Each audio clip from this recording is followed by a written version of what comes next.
Hello बच्चों, स्वागत है आपका फिर से एक नए वीडियो में।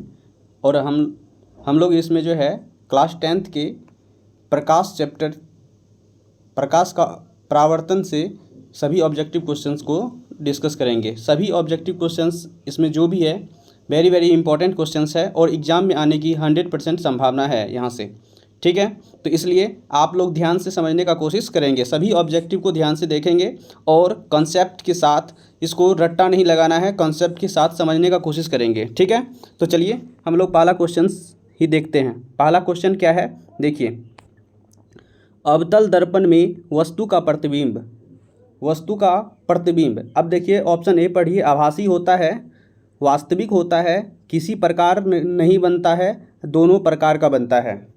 देखिए आप लोग यदि अवतल दर्पण पढ़े होंगे और इसमें मिरर इमेज यदि पढ़े होंगे इसका, तो इसमें वास्तविक और आभासी दोनों प्रकार का प्रतिबिंब बनता है अवतल दर्पण में। यानी कि जब हम वस्तु को ध्रुव और फोकस के बीच रखते हैं तो इस कंडीशन में वस्तु का प्रतिबिंब आभासी बनता है। ठीक है, और सभी कंडीशन में वस्तु का प्रतिबिंब क्या बनता है, वास्तविक। वास्तविक प्रतिबिंब हमेशा क्या होता है, उल्टा। ठीक है, आगे की ओर बढ़ते हैं और अगला क्वेश्चन पढ़ते हैं। Question number 2।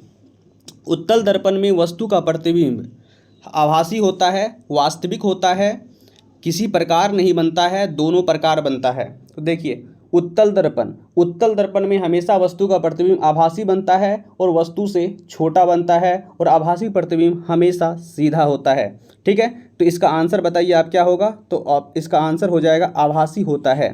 ठीक है, नेक्स्ट क्वेश्चन की ओर बढ़ते हैं और नेक्स्ट क्वेश्चन देखिए, क्वेश्चन नंबर 3। ठीक, अब देखिए क्वेश्चन नंबर 3, ध्यान से पढ़िएगा, एक एक क्वेश्चन आपके लिए बहुत ही इंपॉर्टेंट है। जब कोई वस्तु अवतल दर्पण के फोकस पर रहती है तो उसका प्रतिबिंब बनता है। देखिए अवतल दर्पण की फोकस पर रहता है तो प्रतिबिंब कहाँ बनता है, केंद्र पर, अनंत पर, ध्रुव पर, दर्पण के पीछे बनता है। तो देखिए आप सभी को याद होगा ये, जब हम अवतल दर्पण में वस्तु को कहाँ रखते हैं, फोकस पर, तो इसका प्रतिबिंब बनता है अनंत पर। ठीक है, ऑप्शन नंबर बी हो जाएगा। ठीक है, चलिए नेक्स्ट क्वेश्चन की ओर बढ़ते हैं। नेक्स्ट क्वेश्चन देखिए क्या है, क्वेश्चन नंबर 4।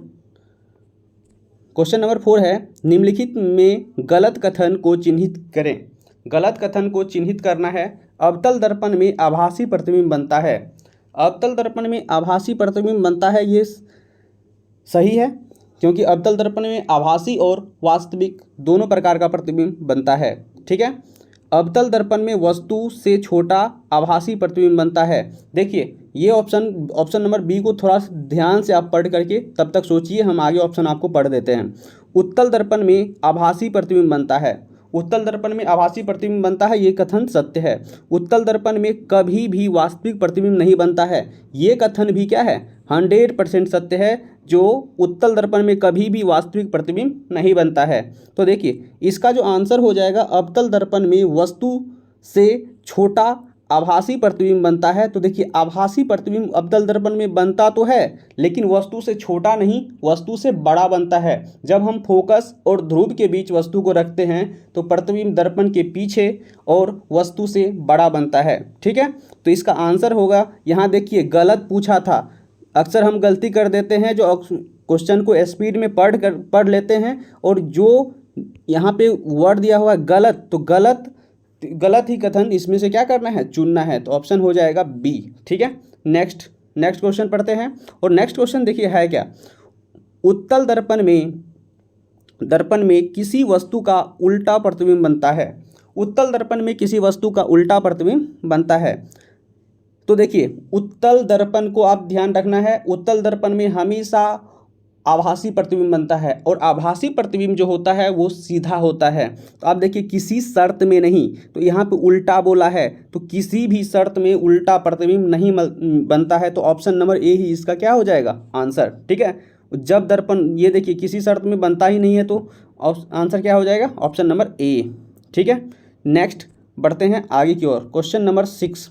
अब देखिए ये भी बहुत इंपॉर्टेंट क्वेश्चन है और प्रीवियस ईयर क्वेश्चन ही है। देखिए गोलीय दर्पण में एफ बराबर, आप सभी को पता होगा एफ बराबर क्या होता है। देखिए ऑप्शन ए पढ़ते हैं एफ बराबर r/3, जो कि बिल्कुल गलत है। बी नंबर पढ़ते हैं एफ इक्वल टू r/2, और यहाँ पे पढ़ते हैं सी नंबर, तो F इक्वल टू आर, और डी नंबर पढ़ते हैं F इक्वल टू आर। तो देखिए इसका आंसर जो हो जाएगा F इक्वल टू R/2, यानी कि फोकस दूरी वक्रता त्रिज्या की क्या होती है, आधी होती है। और ऐसे भी क्वेश्चन पूछ सकता है, वक्रता त्रिज्या फोकस दूरी की क्या होती है, 2 गुनी होती है। ठीक है, चलिए नेक्स्ट क्वेश्चन की ओर बढ़ते हैं। नेक्स्ट क्वेश्चन है, दाढ़ी बनाने के लिए हम लोग कौन सा दर्पण प्रयोग करते हैं, समतल दर्पण, अवतल दर्पण, उत्तल दर्पण तथा परवलयिक दर्पण या व्यवहार में लाया जाता है। तो बोलिए, दाढ़ी बनाने के लिए यदि आपको एग्जाम में क्वेश्चन पूछेगा तो आपको जवाब देना है अवतल दर्पण। वैसे हम लोग घर में यूज़ कर लेते हैं समतल दर्पण, लेकिन ज़्यादा अच्छा कौन सा होगा, तो अवतल दर्पण। क्यों होगा, ये भी क्वेश्चन पूछ सकता है, क्योंकि इसमें वस्तु से बड़ा इमेज बनता है। ठीक है, चलिए नेक्स्ट क्वेश्चन की ओर बढ़ते हैं। नेक्स्ट क्वेश्चन है क्वेश्चन नंबर 8। अब देखिए क्वेश्चन नंबर 8, मोटर में चालक के समीप, देखिए मोटर में चालक के समीप यानी कि चलाने वाले के समीप जस्ट बगल में कौन सा मिरर, यानी कि आपको शायद ये क्वेश्चन पूछ रहा है साइड मिरर के रूप में किस दर्पण का प्रयोग करते हैं। ठीक है, तो साइड मिरर के रूप में समतल दर्पण लगा रहता है, अवतल दर्पण लगा रहता है, उत्तल दर्पण लगा रहता है, या परवलयिक दर्पण लगा रहता है। तो देखिए मोटर चालक के समीप जो है, इसमें जो है कौन सा दर्पण होगा साइड मिरर के रूप में, तो उत्तल दर्पण का हम लोग प्रयोग करते हैं। तो ऑप्शन नंबर हो जाएगा आपको सी। ठीक है, नेक्स्ट। अब नेक्स्ट क्वेश्चन देखिए, ध्यान दीजिए। नेक्स्ट क्वेश्चन है, अवतल दर्पण द्वारा वस्तु का प्रतिबिंब बनता है जब वस्तु, अब देखिए यहाँ पे ये क्वेश्चन एक दिख रहा है, लेकिन इसका आंसर जो होगा यहाँ पे ए नंबर का आंसर आपको अलग बताना है, बी नंबर का आंसर अलग बताना है, और सी नंबर का आंसर अलग बताना है, और इसका आंसर अलग बताना है डी नंबर का। देखिए जैसे कि पूछ रहा है आपको, जब वस्तु सी का मतलब सेंटर ऑफ कर्वेचर यानी कि वक्रता केंद्र पर, जब अवतल दर्पण में वस्तु वक्रता केंद्र पर होगा तो इसका प्रतिबिंब कहाँ बनेगा, तो वक्रता केंद्र पर ही बनेगा, और वस्तु के बराबर बनेगा, वास्तविक बनेगा, और उल्टा प्रतिबिंब होगा। ठीक है, तो ऑप्शन नंबर ए का आंसर आ गया। ऑप्शन नंबर सी देखिए, ऑप्शन नंबर बी देखिए, जब वक्रता केंद्र और फोकस के बीच हो, जब वक्रता केंद्र और फोकस के बीच हो तो वस्तु का प्रतिबिंब कहाँ बनेगा। देखिए आप क्या किए हैं, वस्तु को खिसका के कहाँ ले गए, देखिए फोकस और वक्रता केंद्र के बीच, जब फोकस पर वस्तु रहता है तो उसका प्रतिबिंब बनता है अनंत पर। ठीक है, अनंत पर आप फोकस से इधर ले गए, प्रतिबिंब खिसक जाएगा, आपको आ जाएगा अनंत, और जो है यहाँ पे सॉरी, इसका आंसर जो हो जाएगा, आपको ये पूछ रहा है इसमें 9 नंबर में, यहाँ देखिए क्वेश्चंस पूछ रहा है, अवतल दर्पण द्वारा वस्तु का प्रतिबिंब बनता है जब वस्तु, यानी कि ये आभासी या वास्तविक ये पूछ रहा है। अब ये भी हम बता देते हैं आपको कहाँ बनेगा, इमेज आखिर बनेगा क्या, आप इसको डिटेल से ऐसे करके समझ सकते हैं। देखिए ये क्या है, एक अवतल दर्पण है। ठीक है, अवतल दर्पण का जो है परावर्तक सतह धंसा हुआ रहता है, ध्यान दीजिएगा, यहाँ से आपको समझ में आ जाएगा। ये जो है इसका फोकस है, ठीक है, और ये है आपको वक्रता केंद्र। ठीक, और इधर मान लीजिए अनंत होगा, और यहाँ पे अनंत और वक्रता केंद्र। अब देखिए वस्तु को आप खिसका करके कहाँ लाए हैं, सी और एफ के बीच। सी और एफ के बीच का मतलब यहाँ वस्तु को लेकर के आए हैं। जब वस्तु को आप यहाँ लेकर के आ गए तो इसका प्रतिबिंब देखिए, जब अनंत पे होता है वस्तु, यहाँ देखिए ध्यान दीजिएगा, देखिए जब वस्तु अनंत पे होता है, अनंत पर वस्तु जब होगा तो उसका प्रतिबिंब फोकस पर बनेगा। जैसे ही आप जो है वस्तु को अनंत और फोकस के बीच लेकर के आइएगा तो ये जो है ना प्रतिबिंब खिसक करके आ जाएगा वक्रता केंद्र और जो है सेंटर ऑफ कर्वेचर के बीच। अब जब वस्तु को आप वक्रता केंद्र पर लेकर आइएगा तो प्रतिबिंब वक्रता केंद्र पर ही बनता है। जब वस्तु को जो है आप वक्रता केंद्र और फोकस के बीच लेकर के आइएगा तो प्रतिबिंब आपको अनंत और वक्रता केंद्र के बीच बनेगा। और इस कंडीशन में वस्तु का प्रतिबिंब देखिए कैसा बनेगा, वास्तविक और उल्टा बनेगा। सभी जितना भी अभी तक कंडीशन बताए सभी कंडीशन में वस्तु का प्रतिबिंब वास्तविक और क्या बनेगा, उल्टा बनेगा। अब देखिए वास्तविक और उल्टा तो प्रतिबिंब बनेगा, क्या वस्तु का प्रतिबिंब छोटा होगा कि बड़ा होगा, तो वस्तु का प्रतिबिंब इस कंडीशन में देखिए यहाँ तक जो है इसके बाद जो भी प्रतिबिंब बनेगा बड़ा प्रतिबिंब बनेगा। ठीक है, और इधर जो भी प्रतिबिंब बनेगा वो जो है वस्तु से क्या बनेगा, छोटा बनेगा। ठीक है, इसको भी आप ध्यान रखिएगा। चलिए आगे देखिए, जब वस्तु ऐप पर रहती है तो प्रतिबिंब कहाँ बनेगी, तो ऐप पे तो अनंत पर प्रतिबिंब बनेगी और वस्तु से बड़ा बनेगी और वास्तविक और उल्टा होगा। ठीक है, चलिए आगे है एफ और पी के बीच। एफ और पी के बीच ये कंडीशन वेरी वेरी इंपॉर्टेंट होता है फोकस और पोल के बीच, ध्रुव के बीच। तो जब फोकस और ध्रुव के बीच वस्तु रहता है तो इसका प्रतिबिंब क्या बनता है, आभासी बनता है और दर्पण के पीछे बनता है और वस्तु से बड़ा बनता है, ये ध्यान रखिएगा। चलिए नेक्स्ट क्वेश्चन की ओर बढ़ते हैं। नेक्स्ट क्वेश्चन देखिए क्या है। नेक्स्ट क्वेश्चन है, अब यहाँ देखिए ध्यान दीजिएगा, जो अभी बताए हैं उसी से आपको टिक करना है ऑल क्वेश्चंस को, ठीक है। अब देखिए यहाँ पे अवतल दर्पण के लिए कॉलम बी है के वक्तव्यों को ए कॉलम के वक्तव्यों से अर्थपूर्ण ढंग से मिलाने के लिए आपको बोल रहा है। चलिए हम कॉलम को ऊपर करते हैं, इसको ध्यान से देखिए। दर्पण से बहुत दूर यानी कि जो है वस्तु रख दिए हैं बहुत दूर, यानी कि बहुत दूर का मतलब अनंत पे वस्तु को रख दिए, तो इसका प्रतिबिंब कहाँ बनेगा, अनंत पर जब वस्तु रखेंगे तो फोकस पर बनेगा और वस्तु से छोटा बनेगा, ठीक है। दर्पण की वक्रता केंद्र पर, जब वस्तु को दर्पण की वक्रता केंद्र पर रखेंगे तो प्रतिबिंब कहाँ बनेगा, वक्रता केंद्र पर ही क्या बनेगा, प्रतिबिंब बनेगा। चलिए आगे बढ़ते हैं। और ध्रुव और फोकस के बीच जब वस्तु को आप रखिएगा, देखिए अभी तुरंत हम सभी कंडीशंस को हम क्या किए हैं, बताए हैं आपको। तो जैसे ही वस्तु को आप ले जाइएगा ध्रुव और फोकस के बीच तो दर्पण के पीछे क्या बनेगा, प्रतिबिंब बनेगा। तो आप देखिए दर्पण के पीछे कहीं है, यहाँ देखिए दर्पण के दूसरी ओर लिखा हुआ है, तो ऑप्शन नंबर ये हो जाएगा, ठीक है। उसके बाद देखिए गौर नंबर, फोकस एफ और वक्रता केंद्र के बीच जैसे ही वस्तु जाएगा तो इसका प्रतिबिंब हो जाएगा जो है अनंत और वक्रता केंद्र के बीच। अनंत और वक्रता केंद्र कहाँ है, सी और अनंत के बीच, तो देखिए ये हो जाएगा आपको घ नंबर का, ठीक है। चलिए आगे देखिए क्या आगे है, फोकस पर। तो फोकस पर वस्तु जब हम रखेंगे तो उसका प्रतिबिंब कहाँ बनेगा, यहाँ पे फोकस पर है, फोकस पर तो उसका प्रतिबिंब जो है अनंत पर बनेगा। कहाँ है अनंत, इसमें से दिख रहा है क्या, दर्पण से बहुत दूर लिखा हुआ है इसके बदला में, ठीक है, दर्पण से बहुत दूर। आगे देखिए एक और छूट रहा है, ठीक है। देखिए वक्रता केंद्र सी और अनंत के बीच, तो ये जो है हो जाएगा ऑप्शन नंबर 3, ठीक है, फोकस और वक्रता केंद्र के बीच। आप इसको सही से मैच कर लीजिएगा। और 6 कंडीशन जो है हम आपको वैसे भी इसको हम बता सकते हैं ऐसे करके, आप ध्यान रखिएगा।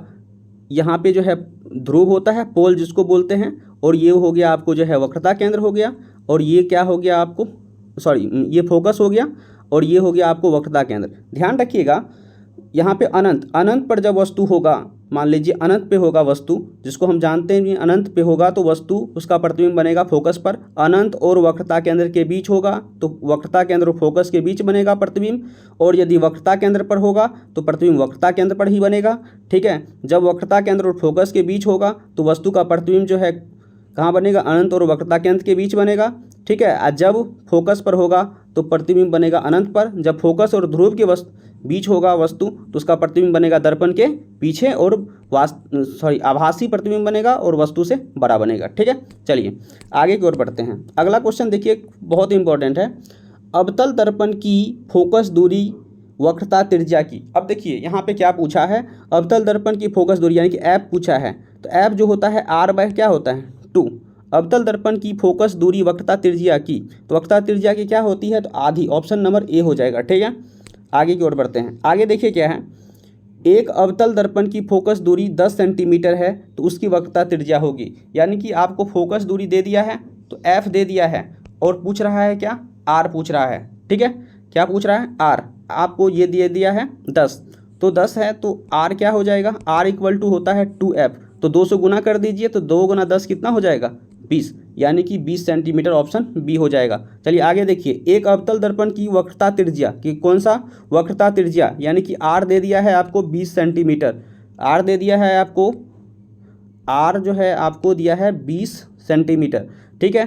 तो अब देखिए ध्यान दीजिए, यहाँ पे आर दिया है 20 तो एफ कितना हो जाएगा, एफ ध्यान दीजिए, एफ हो जाएगा आपको 10 सेंटीमीटर। ये क्वेश्चन बहुत ही लॉजिकल है। दर्पण के सामने ध्रुव से 8 सेंटीमीटर पर एक वस्तु है, इसका प्रतिबिंब, अब देखिए फोकस दूरी है कितना 10 सेंटीमीटर और हम वस्तु को कहाँ रख रहे हैं 8 सेंटीमीटर, ध्रुव से 8 सेंटीमीटर, इसका मतलब हम वस्तु को कहाँ रख रहे हैं, फोकस और ध्रुव के बीच, फोकस और ध्रुव के बीच, और जब फोकस और ध्रुव के बीच वस्तु को रखेंगे तो उसका प्रतिबिंब कहाँ बनेगा, दर्पण के पीछे, और कैसा बनेगा, आभासी बनेगा और वस्तु से बहुत बड़ा बनेगा।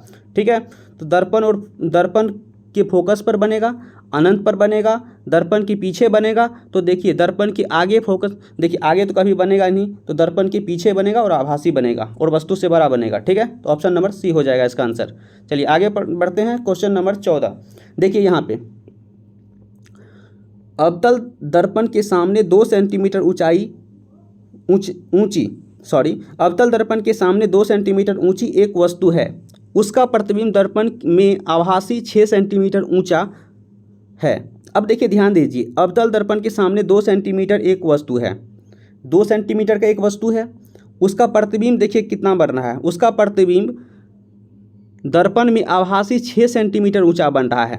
प्रतिबिंब कैसा बन रहा है, आभासी बन रहा है। अवतल दर्पण, हमेशा याद रखिएगा, अवतल दर्पण में आभासी प्रतिबिंब कब बनेगा, दर्पण जब ध्रुव और फोकस के बीच होगा, जब वस्तु ध्रुव और फोकस के बीच होगा तभी जाकर के आभासी प्रतिबिंब बन सकता है। ये सभी क्वेश्चन है आपको लॉजिकल। ठीक है, आपको यदि कॉन्सेप्ट्स है तो ये क्वेश्चन आप एग्जाम में सही कर पाइएगा। देखिए 2 सेंटीमीटर का वस्तु है, उसका प्रतिबिंब बन रहा है कितना सेंटीमीटर का, 6 सेंटीमीटर का, वस्तु से बड़ा बन रहा है। लेकिन वस्तु से बड़ा बनने का मतलब ये नहीं है जो वस्तु का प्रतिबिंब आभासी ही होगा, लेकिन ये जरूर तय कर दिया, जो प्रतिबिंब आभासी लिख करके ये तय कर दिया जो वस्तु जो है ना ध्रुव और फोकस के बीच ही है।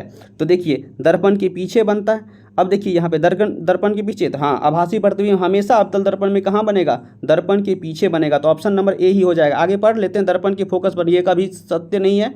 ठीक है, दर्पण के वक्रता केंद्र पर बनता नहीं, दर्पण के वक्रता केंद्र और अनंत के बीच नहीं, ये भी नहीं होगा। तो आंसर आपको क्या हो जाएगा, ऑप्शन नंबर ए। चलिए आगे की ओर बढ़ते हैं। अगला क्वेश्चन देखिए, जो भी क्वेश्चन है वेरी वेरी इंपॉर्टेंट है, आप ध्यान से समझिए। ठीक है, दाढ़ी बनाने के लिए उपयुक्त गोलीय दर्पण में सीधा प्रतिबिंब प्राप्त करने के लिए चेहरे को, देखिए दाढ़ी बनाने के लिए उपयुक्त गोलीय दर्पण में सीधा प्रतिबिंब प्राप्त करने के लिए चेहरे को, आपको जो है ना एक गोलीय दर्पण है उसमें आपको सीधा प्रतिबिंब प्राप्त करना है।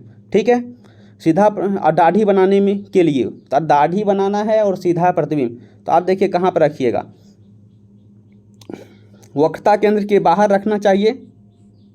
देखिए ध्यान दीजिए, वक्रता केंद्र पर रखना चाहिए, वक्रता केंद्र के फोकस पर रखना चाहिए, फोकस और ध्रुव पे। आप देखिए दाढ़ी बनाने के लिए हम लोग अवतल दर्पण उपयोग करते हैं, तो हमको वस्तु को यानी कि अपने चेहरा को कहाँ रखना पड़ेगा, फोकस और ध्रुव के बीच रखेंगे। जब फोकस और ध्रुव के बीच रखेंगे तभी जा करके जो है ये प्रतिबिंब हमको कैसा दिखाई देगा, साफ साफ दिखाई देगा। तो इसका आंसर क्या हो जाएगा, ऑप्शन नंबर डी, फोकस और ध्रुव। जो भी आप क्वेश्चन ये पढ़ रहे हैं, यदि आपको ये क्वेश्चन बना पा रहे हैं इसका मतलब आप कंसेप्ट समझ रहे हैं। ठीक है, चलिए आगे की ओर बढ़ते हैं, बहुत इंपॉर्टेंट क्वेश्चन है।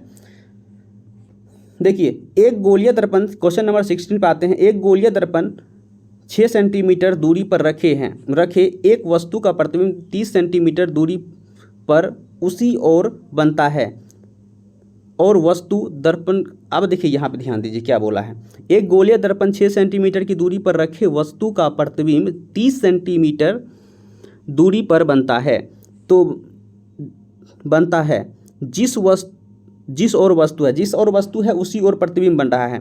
दर्पण का आवर्धन होगा, दर्पण का आवर्धन बराबर क्या होता है, m बराबर माइनस भी बाई यू, m बराबर क्या होता है माइनस भी बाय यू, यानी कि यहाँ पे भी जो है आपको भी बाई यू, यहाँ पे भी क्या है प्रतिबिंब दूरी और यू क्या है वस्तु दूरी। अब देखिए यहाँ पे जिस ओर वस्तु रखते हैं उसी ओर प्रतिबिंब बन रहा है, यहाँ इसका मतलब ये हुआ जो अब ध्यान दीजिए यहाँ पे आप प्रतिबिंब की दूरी 30 है और उसके बाद जो है दर्पण से जो है ना वस्तु की दूरी कितना है 6, 30 को यदि 6 से भागा दीजिएगा तो 6 पंचे 30, यानी कि ऑप्शन नंबर ए इसका जो है क्या आ जाएगा, आंसर आ जाएगा। चलिए ठीक है, तो ऑप्शन नंबर ए हो जाएगा आंसर। आगे की ओर बढ़ते हैं। अगला क्वेश्चन नंबर जो है, एक अवतल दर्पण में वस्तु की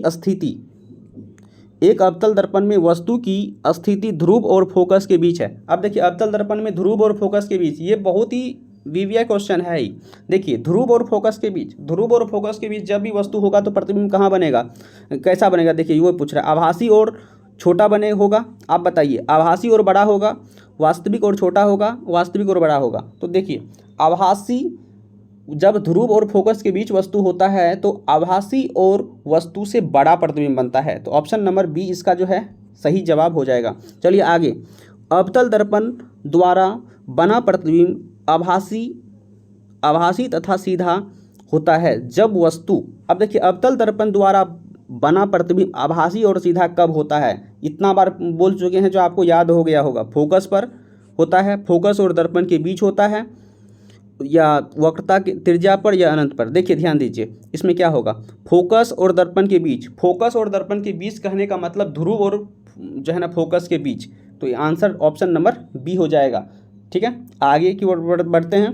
क्वेश्चन नंबर 19 है, दर्पण उत्तल दर्पण से बना प्रतिबिंब होता है। उत्तल दर्पण में कैसा प्रतिबिंब बनता है, हमेशा उल्टा, हमेशा सीधा, उल्टा और सीधा, इनमें से कोई नहीं। देखिए उत्तल दर्पण में हमेशा वस्तु का प्रतिबिंब सीधा बनता है, और सीधा प्रतिबिंब क्या होता है, जो है आभासी होता है। ठीक है, तो और वस्तु से ये छोटा होगा। उत्तल दर्पण में हमेशा वस्तु क्या बनता है, वस्तु से छोटा बनता है, आभासी बनता है और सीधा बनता है। तो ऑप्शन नंबर बी इसका क्या हो जाएगा, आंसर।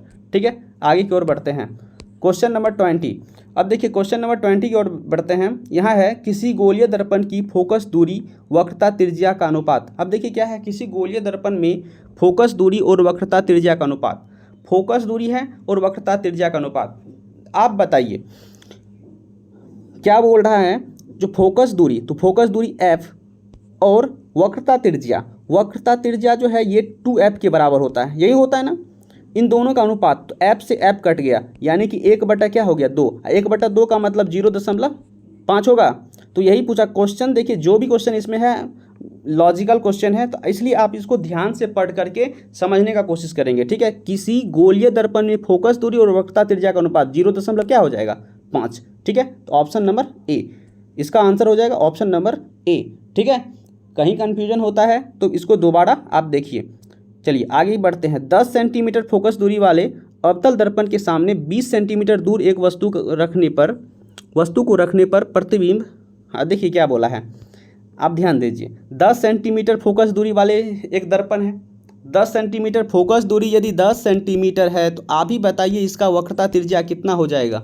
20 सेंटीमीटर होगा, वक्रता त्रिज्या फोकस दूरी की दोगुनी होती है। तो यानी कि वस्तु को कहाँ रख रहा है, देखिए यहाँ पे ध्यान दीजिए, 20 सेंटीमीटर की दूरी पर रख रहा है, तो इसका मतलब कहाँ रख रहा है, वक्रता केंद्र पे रख रहा है। और जब वस्तु को वक्रता केंद्र पर रखेंगे तो आप बताइए प्रतिबिंब कहाँ बनेगा, तो रखने पर प्रतिबिंब होगा। तो देखिए दर्पण के पीछे होगा, दर्पण तथा फोकस के बीच होगा, फोकस पर होगा, और दर्पण के वक्रता केंद्र पर बनेगा। बोलिए कहाँ बनेगा, ये क्वेश्चन एग्जाम में पूछा गया है। ठीक है, तो यानी कि ये हो जाएगा ऑप्शन नंबर डी। कहाँ बनेगा, वक्रता केंद्र पर। जब हम अवतल दर्पण में वस्तु को वक्रता केंद्र पर रखते हैं तो उसका प्रतिबिंब कहाँ बनता है, वक्रता केंद्र पर ही। देखिए दिया था 10 सेंटीमीटर और वस्तु को रखते हैं 20 सेंटीमीटर, यानी कि फोकस दूरी 10 सेंटीमीटर, इसका मतलब वक्रता त्रिज्या कितना, 20 सेंटीमीटर। और 20 सेंटीमीटर की दूरी पर यदि वस्तु को रखेंगे तो प्रतिबिंब भी वहीं पे बनेगा, क्योंकि वक्रता केंद्र है, और वक्रता केंद्र पर जब वस्तु को रखेंगे तो वक्रता केंद्र पर ही इसका क्या बनेगा, प्रतिबिंब। आगे की ओर बढ़ते हैं। क्वेश्चन नंबर 12 नहीं, क्वेश्चन नंबर 22। ठीक है, अब देखिए ये क्वेश्चन उतना ही इंपॉर्टेंट है। किसी बिंब का अवतल दर्पण द्वारा बना प्रतिबिंब आभासी सीधा बिंब से बड़ा पाया गया, वस्तु की स्थिति कहाँ होनी चाहिए। देखिए एक ही क्वेश्चन को कितने तरीके से बनाया जा सकता है, इसको देखिए सही से पढ़िए। किसी बिंब का मतलब वस्तु, अवतल दर्पण द्वारा बना प्रतिबिंब आभासी सीधा बिंब से बड़ा है। आभासी है, प्रतिबिंब आभासी है, सीधा है और बिंब से बड़ा है। सोचिए थोड़ा सा ध्यान दे करके, आखिर अवतल दर्पण में हम वस्तु को कहाँ पे रखेंगे तो आभासी भी बनेगा, सीधा भी बनेगा और वस्तु से बड़ा बनेगा। तो देखिए ऑप्शन को पढ़ लीजिए। मुख्य फोकस वक्रता केंद्र के बीच, आप सोचिए क्या इस कंडीशन में बनता है, वक्रता केंद्र पर केंद्र। अब देखिए वक्रता केंद्र से परे, वक्रता केंद्र से परे का मतलब बोल रहा है अनंत और वक्रता केंद्र के बीच, या दर्पण के ध्रुव और मुख्य फोकस के बीच। आप ही बताइए तो क्या हो जाएगा इसका आंसर, ऑप्शन नंबर डी होगा कि नहीं होगा। जब हम वस्तु को दर्पण के ध्रुव और फोकस के बीच रखते हैं तो वस्तु का प्रतिबिंब क्या बनता है, आभासी बनता है। चलिए ऑप्शन नंबर डी हो गया। अगला क्वेश्चन भी पढ़ते हैं। देखिए किसी दर्पण से आप चाहे कितनी ही दूर पर खड़े हों, यानी कि आपको पूछ रहा कहीं भी खड़े हों, ठीक है। आपका प्रतिबिंब सदैव सीधा प्रतीत होता है, संभवतः दर्पण है। अब देखिए आपको जो है ना ये बोल दिया, जो आप दर्पण से जो है ना कितनी भी दूरी पे हो, कहीं खड़े हो, तो आपका प्रतिबिंब सीधा बन रहा है। क्या बन रहा है? सीधा प्रतीत होता है, संभवतः दर्पण है। आखिर बताना है आपको, आखिर दर्पण है, अनुमान लगाना है। केवल समतल, केवल अवतल, केवल उत्तल, केवल समतल तथा उत्तल। तो देखिए समतल दर्पण में वस्तु हमेशा सीधा बनता है, ठीक है, चाहे कहीं पे हो, और वस्तु के बराबर बनता है, ये याद रखना है। और उत्तल दर्पण में भी प्रतिबिंब क्या बनता है? सीधा बनता है, आभासी बनता है। तो उत्तल और समतल दोनों दर्पण में प्रतिबिंब सीधा बनता है। तो क्या ये दोनों नहीं हो सकता है? या तो समतल दर्पण होगा वो, या नहीं तो उत्तल होगा। तो ऑप्शन नंबर क्या हो जाएगा? D. Very very important question ये भी है, ठीक है। आगे की ओर बढ़ते हैं, तो इसका हो गया ऑप्शन नंबर डी। चलिए आगे देखिए, अगला क्या है, ये देखिए रिक्त स्थानों की पूर्ति करें। आपको ये भी पूरे क्वेश्चन को देख लेना है एक बार, क्योंकि यहाँ से भी ऑब्जेक्टिव बना करके दे सकता है, ठीक है। खाली जगह तो आपके एग्जाम में पूछेगा नहीं, लेकिन ऑब्जेक्टिव यहाँ से बनाया जा सकता है, ठीक है। चलिए देखिए इसको, उत्तल दर्पण में हमेशा डैश प्रतिबिंब बनता है। तो उत्तल दर्पण में हमेशा कैसा प्रतिबिंब बनता है? सीधा बनता है। सीधा प्रतिबिंब जो है क्या होगा? आभासी। तो आभासी और सीधा दोनों इसका क्या हो सकता है? आंसर। चलिए आगे, अवतल दर्पण में जब वस्तु फोकस, देखिए क्या बोला है, अवतल दर्पण में जब वस्तु दूरी फोकस दूरी से कम हो, जब वस्तु दूरी फोकस दूरी से कम हो। अब आप बताइए, वस्तु दूरी फोकस दूरी से कम, फोकस दूरी से कम का मतलब क्या? फोकस और ध्रुव के बीच, फोकस दूरी से कम का मतलब क्या? देखिए जैसे कि ये अब दर्पण है, तो फोकस यहाँ है, तो इससे कम दूरी पे रखेंगे, तो इसका मतलब इधर ही रखना पड़ेगा। तो ध्रुव और फोकस के बीच जब भी वस्तु रखिएगा, तो आप बताइए कहाँ प्रतिबिंब बनेगा? इसका दर्पण के पीछे बनेगा, ठीक है। तो आप देखिए प्रतिबिंब डैश और देखिए प्रतिबिंब डैश और वस्तु से डैश होता है। अब ये पूछ रहा है प्रतिबिंब क्या होता है, आप बताइए। प्रतिबिंब आभासी होगा कि नहीं होगा? प्रतिबिंब आभासी होगा, और वस्तु से क्या होगा? एक मिनट, सॉरी। तो देखिए अब यहाँ पे प्रतिबिंब क्या होगा? वस्तु से बड़ा होगा। चलिए 1/v, देखिए 1/v प्लस 1/u, यहाँ पे 1/u plus 1/v equal to क्या होता है? 1/f हो जाएगा इसका answer, option number, question number 3 का आंसर। चलिए आगे अगला क्वेश्चन पढ़ते हैं। अगला है, आगे है, अवतल दर्पण में अंतिम स्थिति वस्तु का प्रतिबिंब। देखिए अवतल दर्पण में, सॉरी अनंत पर स्थित, सॉरी ये गलत पढ़ लिए थे। अवतल दर्पण में अनंत पर स्थित वस्तु का प्रतिबिंब, अनंत पर जब वस्तु स्थित होगा तो उसका प्रतिबिंब कहाँ बनेगा? फोकस पर बनेगा। कहाँ बनेगा? फोकस पर बनेगा। और प्रतिबिंब कैसा होगा? वास्तविक होगा। वास्तविक प्रतिबिंब कैसा होता है? उल्टा होता है, अत्यंत छोटा होगा। होगा कि नहीं होगा? चलिए ये कंडीशन इसमें भर लीजिए। चलिए आगे की ओर बढ़ते हैं, क्वेश्चन नंबर 6 की ओर। क्वेश्चन नंबर 6 है, उत्तल दर्पण में अनंत पर रखे वस्तु का प्रतिबिंब। अब देखिए उत्तल दर्पण में अनंत पर रखिए तो उसका प्रतिबिंब कैसा बनेगा? आभासी बनेगा। कैसा होगा? आभासी प्रतिबिंब सीधा होगा। और क्या होगा? अत्यंत छोटा और फोकस पर होगा। अत्यंत छोटा और फोकस पर होगा, ठीक है। चलिए आगे की ओर, उत्तल दर्पण में किसी वस्तु का प्रतिबिंब हमेशा क्या होता है? हमेशा सीधा होता है। उत्तल दर्पण में किसी वस्तु का प्रतिबिंब हमेशा क्या होता है? सीधा होता है। सीधा होता है और वस्तु से छोटा होता है, और दर्पण के पीछे। कहाँ बनता है? दर्पण के पीछे। चलिए आगे, अगर गोलीय दर्पण की वक्रता त्रिज्या r और फोकस दूरी f हो, तो अब यहाँ पूछ रहा है आपको r बराबर क्या होगा? 2f, यहाँ पे भरा जाएगा। उसके बाद देखिए f बराबर क्या होगा? r/2। तो ये दोनों ऑब्जेक्टिव इस टाइप से पूछा जा सकता है, ठीक है। f इक्वल टू r/2 या r इक्वल टू 2f। चलिए नेक्स्ट क्वेश्चन की ओर बढ़ते हैं। समतल दर्पण में डैश प्रतिबिंब बनता है। तो समतल दर्पण में क्या प्रतिबिंब बनता है? बोलिए। समतल दर्पण में हमेशा आभासी प्रतिबिंब बनता है, आभासी, ठीक है, ध्यान रखिएगा। चलिए आगे की ओर बढ़ते हैं। वास्तविक प्रतिबिंब हमेशा होता है, वास्तविक प्रतिबिंब हमेशा क्या होता है? उल्टा। और आभासी प्रतिबिंब हमेशा क्या होता है? सीधा। चलिए आगे की ओर बढ़ते हैं। ये यहाँ तक हो गया। अब कुछ ही क्वेश्चन बचा हुआ है, 2-3 और। चलिए देखिए,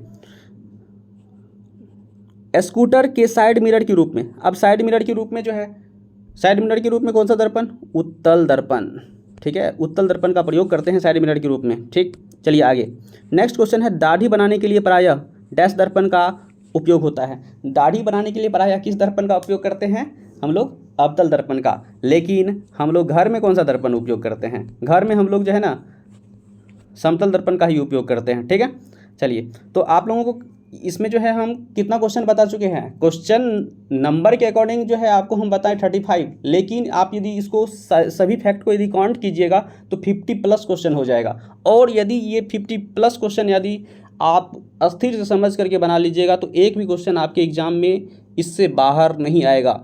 आपको सबसे ज़्यादा इंपॉर्टेंट क्वेश्चन यहाँ से जो है अवतल दर्पण में याद रखिएगा, जब वस्तु को हम फोकस और ध्रुव के बीच रखते हैं तो प्रतिबिंब कहाँ बनता है, क्योंकि ये कंडीशंस बहुत इंपॉर्टेंट है। ठीक है, चलिए तो आपको समझ में भी आया होगा। Thank you.